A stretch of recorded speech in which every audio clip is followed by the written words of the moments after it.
Hello everyone. अब हम देखेंगे इंसर्ट टैब के दूसरे फीचर्स के बारे में। Insert tab illustrations.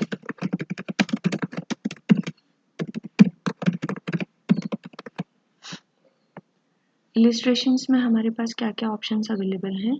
यहाँ पर शेप्स, स्मार्ट आर्ट और चार्ट। शेप्स को जब हम क्लिक करते हैं तो यहाँ पर फर्स्ट जो दिखाता है वो है रिसेंटली यूज शेप्स, कि अगर हमने कोई पावर पॉइंट प्रेजेंटेशन बनाया हो और उसमें शेप्स यूज़ की हों जो कि हम फ्रिक्वेंटली यूज़ करते हैं तो वो यहाँ पर शो होता है। उसके बाद फिर डिफरेंट कैटेगरीज में डिवाइडेड हैं सारी शेप्स।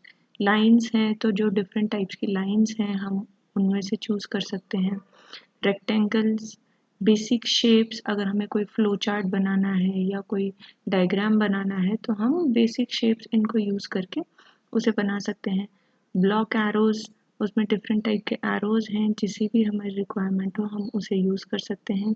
इक्वेशन अगर हमें कोई टाइप करनी हो तो उसके लिए यहाँ पर डिफरेंट टाइप की इक्वेशंस के लिए सिंबल्स हैं। फ्लो चार्ट के लिए यहाँ फिर से डेडिकेटेडली फ्लो चार्ट के लिए बनाए गए हैं।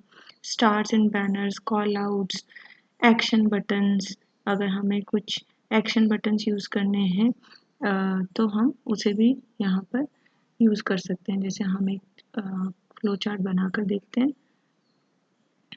एक हमने ये बटन लिया। अब इसमें भी इसकी प्रॉपर्टीज़ हैं कि हमें अगर इसमें कोई एडिट करनी है चीज़ें तो हमें बस यहाँ पर राइट क्लिक करना है और राइट क्लिक करके अगर हमें यहाँ पर एडिट टेक्स्ट करना है, कुछ लिखना है तो हम सपोज हमें लिखना है यहाँ पर स्टार्ट, तो हमने ये लिख दिया। उसके बाद अगर हमें उसे हाइपर लिंक बनाना है या bring to front, send to back जो हम पहले ही सीख चुके हैं, वो सारी चीज़ें भी यहाँ पर हम चेंज कर सकते हैं। फॉर्मेट शेप, अगर हमें उसमें जैसे यहाँ पर अभी जो हमें शेप दिखाई दे रही है इसमें कुछ बैकग्राउंड फिलिंग है, सॉलिड फिल है। अगर हमें सिर्फ खाली चाहिए तो हम नो फिल चूज़ कर सकते हैं। नो फिल चूज़ करते ही ये बिल्कुल खाली हो गया। हमने जो टेक्स्ट लिखा था उसका वाइट कलर है इसलिए वो हमें दिखाई नहीं दे रहा। ग्रेडियंट फिल, किस टाइप की हमें फिलिंग चाहिए। पिक्चर और टेक्स्ट फिल, तो पिक्चर भी हम यहाँ से चूज़ कर सकते हैं कि हमें कौन सी पिक्चर चाहिए अपने टेक्सचर के लिए। जो हमारा बटन है उसके टेक्सचर के लिए हमें कौन सी पिक्चर्स चाहिए, यहाँ पे कुछ पिक्चर्स अवेलेबल हैं, हम उसमें से चूज़ कर सकते हैं। जैसे मैंने चेंज किया तो यहाँ पर वो चेंज रिफ्लेक्ट हो जाता है। अगर हमें कहीं से फाइल से अगर अपनी कोई इमेज इंसर्ट करनी है तो वहाँ पर हम इंसर्ट फाइल और फिर वह वाला ऑप्शन लेकर, अब ये देखिए यहाँ पर जो अभी मेरा टेक्सचर है बटन का, वो टेक्सचर चेंज हो गया है, उसमें वही इमेज आ गई है जो हमने सेलेक्ट की है अपनी फाइल से। सिमिलरली जैसी भी हमारी रिक्वायरमेंट हो हम वैसी इमेज को चूज़ कर सकते हैं। यहाँ पे होता है ट्रांसपेरेंसी लेवल, कि हमें उस इमेज को कितना दिखाना है और कितना नहीं दिखाना है। अगर हम उसे ब्लर करना है तो हम ट्रांसपेरेंसी को बढ़ाते जाएंगे तो वो पिक्चर हमारी ब्लर होती जाएगी, जो टेक्सचर है वो ब्लर होता जाएगा। और अगर हमें बिल्कुल दिखाना है तो हम उसे 0 पर कर देंगे तो बिल्कुल ट्रांसपेरेंसी ख़त्म हो जाएगी और जैसे पिक्चर है एक्चुअल में वैसे ही हमें वो दिखाई देगी। फिर और भी ऑप्शंस हैं यहाँ पर। लाइन कलर का, अगर हमें लाइन चाहिए या नहीं चाहिए, जैसा हम यहाँ पे ऑप्शन में देख रहे हैं सॉलिड लाइन सेलेक्टेड है तो हमारे इस शेप के चारों तरफ एक सॉलिड लाइन हमें दिखाई दे रही है। लेकिन अगर हम नो लाइन चूज़ करते हैं तो वो सॉलिड लाइन जो है वो चली जाती है और ये फिर ऐसा दिखाई देता है कि एक इमेज है, वो इमेज ही उस शेप में है। और अगर हम सॉलिड लाइन करते हैं तो वो वापस हमें दिखाई देती है। Similar to previous feature gradient line, उसमें भी हम इसमें कलर सेट कर सकते हैं, हमें जैसा भी कलर चाहिए उस हिसाब से। डायरेक्शंस, एंगल, ये हमें डिफरेंट चीज़ें ट्राई करके, अभी हमारी इमेज सेट है तो हम इसमें कलर कुछ भी लगाएंगे तो वो दिखाई नहीं देगा क्योंकि हमने वहाँ पर एक इमेज लगाई हुई है। हम उस टेक्सचर की इमेज को नॉर्मल कर देते हैं या फिर हम उसे नो फिल सॉलिड फिल पर रहने देते हैं। तो अगर हम सॉलिड फिल का कलर चेंज करना चाहते हैं तो उस सॉलिड फिल का कलर भी हम अपनी रिक्वायरमेंट के अकॉर्डिंग चेंज कर सकते हैं। जैसी हमारी थीम हो उस अकॉर्डिंग हम उसे ले सकते हैं। लाइन कलर, लाइन का कलर हमें क्या चाहिए वो हम कलर यहाँ से चूज़ कर सकते हैं।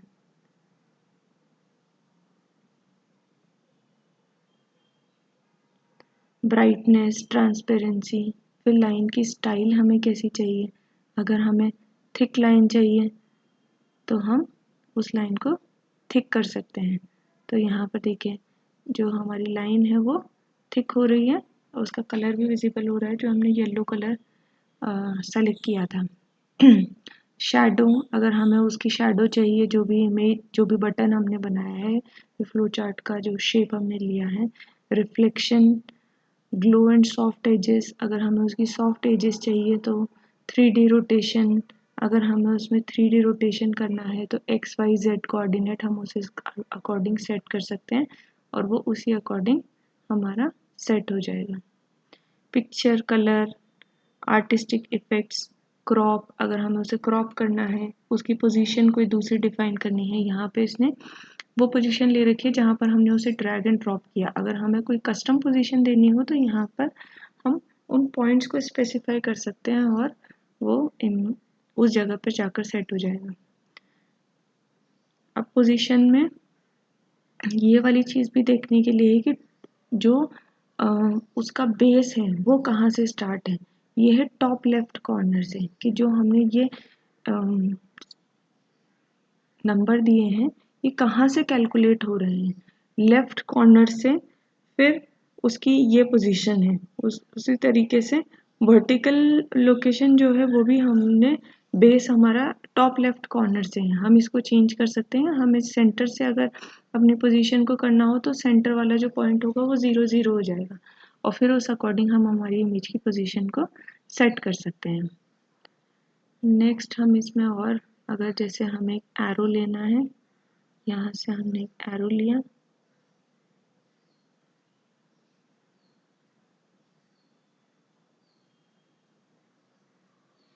और फिर से अगर कोई शेप लेनी है फ्लो चार्ट की, ये जनरली डेटाबेस को रिप्रेजेंट करती है, ये वाली शेप, यह हमारा डेटाबेस।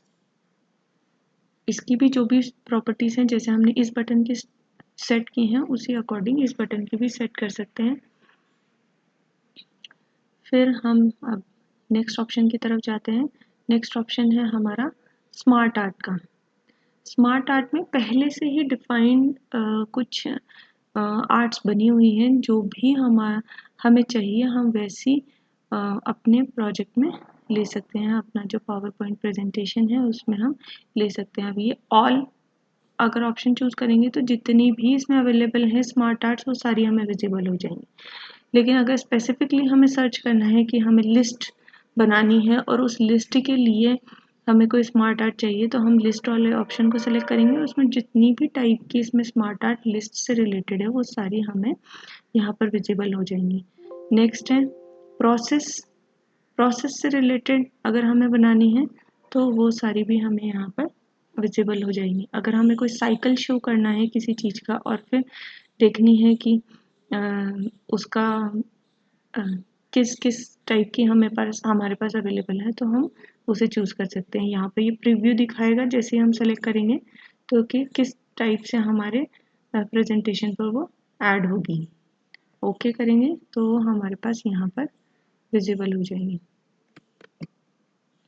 यहाँ पर हम टेक्स्ट ऐड कर सकते हैं और चूज़ कर सकते हैं। फिर जैसे ही हमारा ये सेलेक्ट हुआ यहाँ पर फिर से देखिए यहाँ पर शो करता है वो कि अगर आप इससे सेटिस्फाइड नहीं है और कोई दूसरी उसी कैटेगरी की कोई दूसरा साइकिल सेलेक्ट करना चाहते हैं स्मार्ट आर्ट में तो यहाँ से हम चूज़ कर सकते हैं। या जो हमने सेलेक्ट किया है उसी में अगर आप कलर्स चेंज करना चाहते हैं तो उन कलर्स को आप चेंज कर सकते हैं। जैसी भी आपको अच्छा लगे वैसा आप चूज़ कर सकते हैं। फिर उस जो सेलेक्टेड कलर है उसमें भी डिफरेंट वेराइटीज़ हमारे पास अवेलेबल हैं, उनको हम चूज़ कर सकते हैं। फिर यहाँ पर जो भी हमें अपने साइकिल में टेक्स्ट लिखना है वो टेक्स्ट हम यहाँ पर लिखकर और उसको पूरा कर सकते हैं।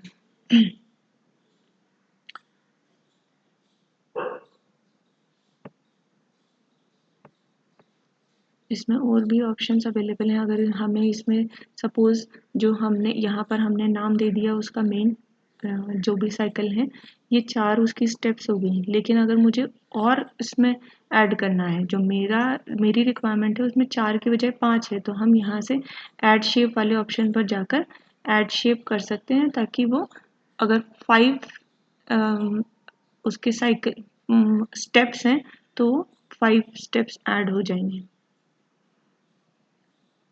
नेक्स्ट है हमारा चार्ट्स। चार्ट्स वाले ऑप्शन में जैसे ही हम जाते हैं तो डिफरेंट टाइप के चार्ट्स अवेलेबल हैं, जैसी हमारी नीड हो, कि अगर हमें किसी क्लास का बनाना है कि उसके जो स्टूडेंट्स हैं उनका, और किसी स्टूडेंट के किसी सब्जेक्ट में कितने मार्क्स आए हैं। जैसे कोई सब्जेक्ट, एक सब्जेक्ट में हिस्ट्री हमने चूज कर लिया और हिस्ट्री में सारे बच्चों के कितने मार्क्स हैं हमें कंपेयर करने हैं, तो हम चार्ट एक आसान तरीका होता है सभी चीज़ों को कंपेयर करने का, तो हम उसको सेलेक्ट करके और यहाँ पर चार्ट ले सकते हैं कि हमें किस टाइप का चार्ट चाहिए।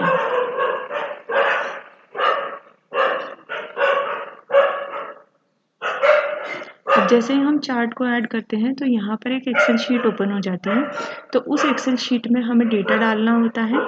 जिस डेटा के लिए हमें अपना चार्ट बनाना है वो हम यहाँ पर अपना एंटर कर सकते हैं। जैसे मैंने जो एग्जांपल लिया था कि स्टूडेंट्स हैं, अब यहाँ पर जो कैटेगरी 1 कैटेगरी 2 लिखा हुआ है तो इसकी जगह हम यहाँ पर नाम लिख सकते हैं सीरीज़ 1, तो सीरीज़ 1 की जगह हम उसके मार्क्स इन हिस्ट्री इस टाइप से लिख सकते हैं। इसे हम एक नेक्स्ट लेक्चर एक और करते हैं और उसमें पूरा कवर करते हैं। Thank you.